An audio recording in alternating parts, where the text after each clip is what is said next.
திருநெல்வேலியில இருட்டுக்கடை பத்தி தெரியுமா? தெரியும் சார். ஒரு காலத்துல கோயில் எதிர்த்தாப்புல கரண்டே இல்லாம இருட்டுல ஆரம்பிச்சது. அதனாலதான் பேர் இருட்டுக்கடை.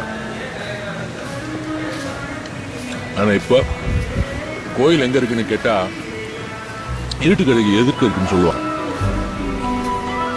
ஒருத்தன் நினைச்சா தன் திறமையால ஒரு லேண்ட்மார்க்கே மாத்த முடியுன்றதுக்கு அது உதாரணம்.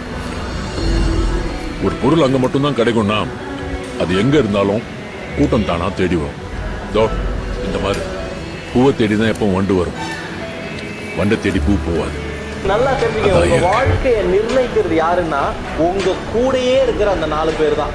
அவங்க வாழ்க்கையினோட ஆவரேஜ் தான் உங்களுடைய வாழ்க்கை. 4 பிரச்சனையை மட்டுமே பேசுறவங்க கூட நீங்க இருந்தீங்கன்னா சூப்பரா லைஃபே பிரச்சனையா இருக்கும். 4 வாழ்க்கையில ஜெயிச்சவங்க கூட சும்மா இருங்க, நீங்க வாழ்க்கையில ஜெயிச்சே